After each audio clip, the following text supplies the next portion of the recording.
Добрый вечер, Республика! В эфире детские новости. Новости для тех, кто с нетерпением ждет новогодних праздников. В студии для вас работаем мы, Хадижа Акаева и Абдулмалик Мадаев. Дорогие друзья, в этом выпуске программы мы поговорим на самые серьезные темы. Наш Абдулмалик взял интервью у Абубакара Алканова, конституционного судьи нашей республики. Вот так вот. Как это было, узнаете из рубрики «Большое интервью».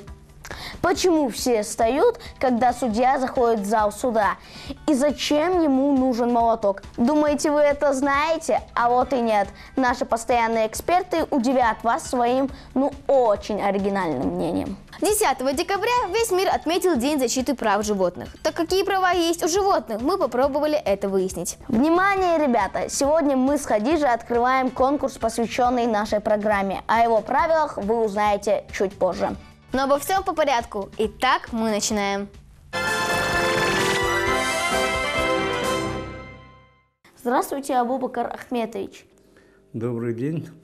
Если честно, я не очень понимаю слова «Конституционный суд». Расскажите мне и нашим телезрителям, что это такое. Конституционный суд Чеченской Республики состоит из 5 судей. Конституционный суд рассматривает дела по жалобам и заявлениям граждан по поводу ущемления их конституционных прав. Вот вы, Абдулмалик, знаете про свои права? У меня есть право, чтобы мои родители заботились обо мне. После 18 лет я уже должен, как состоятельный человек, работать. Еще какие у вас права? Еще у меня есть право водить машину после 16 лет. Такого права сейчас еще нет. Право водить машину наступает с 18 лет. Сейчас рассматривается этот вопрос, чтобы разрешить с 16 лет, но этот закон еще не принят.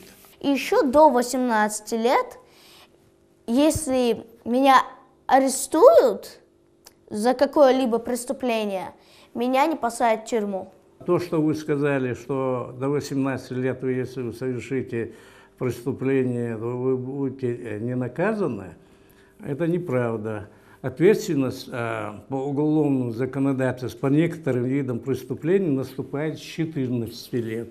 Интересно, а детские суды бывают? Такие суды, они называются юниорными. Эти суды в нескольких субъектах Российской Федерации, такие суды созданы, но на их базе в дальнейшем дела по несовершеннолетним будут рассматривать отдельные суды. Я уже понял, что у вас очень сложная работа. А что должен уметь конституционный судья? Во-первых, он должен быть грамотным, компетентным, но и должен иметь опыт работы. Вопросы конституционного права, они сложные, их рассматривают должны опытные судьи, которые имеют жизненный опыт. О чем мечтают судьи? Вот, например, о чем мечтаете вы? В принципе, мечтать тут не приходится, но то, что любой судья и любой юрист, наверное, хочет, чтобы всегда преобладало право, чтобы все законы, нормативные акты, которые у нас действуют на территории нашей республики, Российской Федерации, чтобы они соблюдались в полном объеме. Это любой юрист тогда получает моральное удовлетворение. Спасибо, что ответили на наши вопросы, Абубакар Ахметович. Удачи вам в вашей работе. Всего доброго.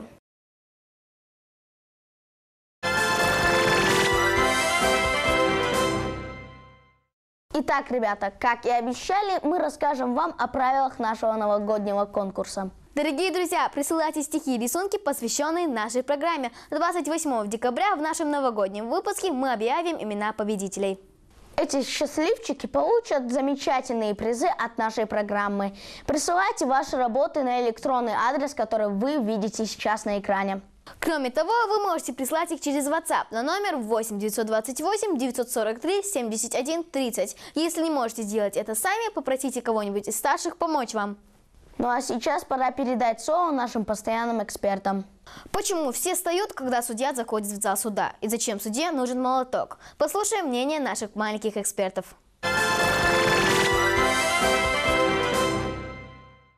Почему надо вставать, когда судья заходит в зал суда?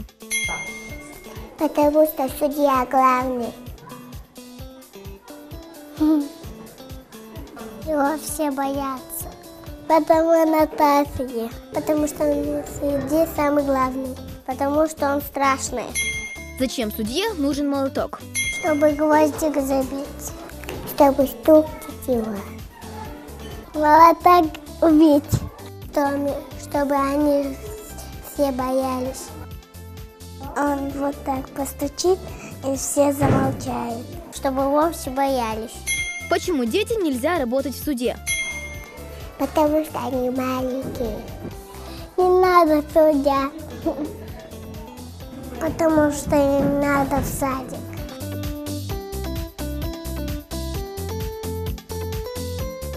Потому что родители будут ругаться. Их никто бояться не будет. Чем занимается адвокат? Адвокат защищает людей. Он всех защищает. Поет.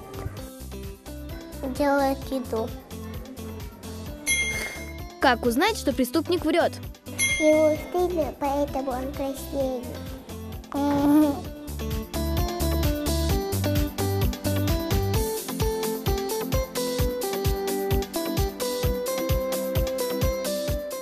Никак.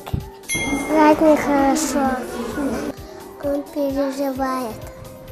Никак нельзя. Враг нельзя за это ругать. Что делают в зале суда присяжные? Охраняют преступников. Сидят. Сидят и слушают. Жалуются. Смотрят, как судят. Лопают. Кто такой прокурор?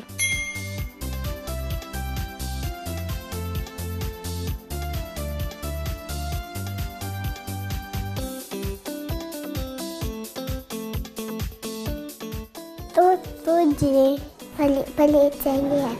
Дяденька с усами. Это дяденька в форме. Это очень важный дядя. Что нельзя делать в суде? Давайте. Громко не заговаривать. Нельзя шуметь. Приносить еду и кушать. Драться нельзя. Плакать нельзя.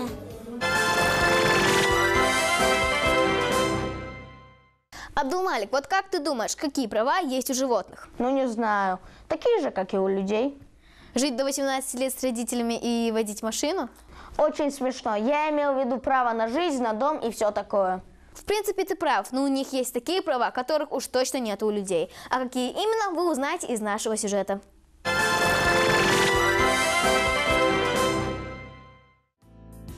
Еще 55 лет назад никто не спрашивал у белки и стрелки, согласны ли они, рискуя жизнью, полететь в космос. Права этих милых собачек вряд ли стал кто-то защищать.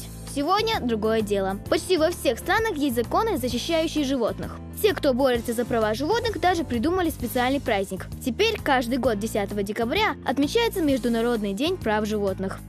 Вот так вот все поняли, что братья наши меньшие не являются чьей-то собственностью и что нельзя ставить эксперименты над животными. Они стали писать статьи в журнал, выпускать книги и вообще за последние 20 лет написали о правах животных больше, чем за последние 2 тысячелетия.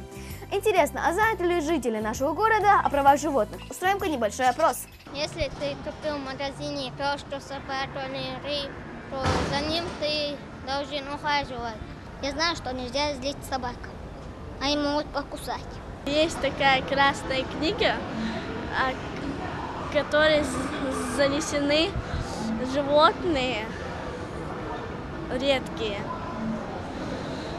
И о них надо было заботиться раньше. Я знаю, что животных нельзя убивать, нельзя причинять им вред. Ну, надо ухаживать за животными. Я знаю, что животных дразнить нельзя.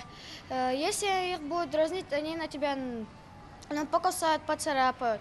Если животные голодные, их нужно кормить, еще их нужно гладить. Надо еще воду давать, чтобы они пили, и чтобы они еще там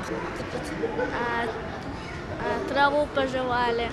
Ну, наверное, работают какие-то организации, которые защищают. Платить надо, если они голодны, надо давать мясо.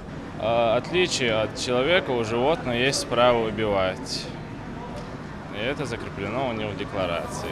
Вот так вот, как бы странно это ни звучало, у животных действительно есть официальное право убивать. Ведь иначе хищникам просто не выжить в дикой природе. Кроме того, у животных есть право на свободное перемещение и право на убежище. И это касается не только диких животных, но и тех, кто уже тысячи лет живет бок о бок с человеком.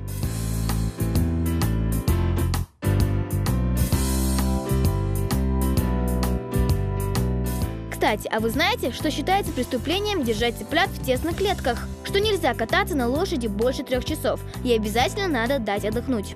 Ну и, конечно же, нельзя проводить опасные опыты над животными. Лабораторным крысам от этой новости легче пока не стало. Люди недолюбливают этих животных, ведь они разносят много опасных болезней. И в то же время именно на них ученые испытывают действие новых лекарств. Вот такая вот у них непростая судьба. Может быть, через несколько лет ученые наконец придумают, как проводить тестирование без вреда для животных. Во всяком случае, защитники прав животных очень на это надеются. Ну вот и все на сегодня, дорогие друзья.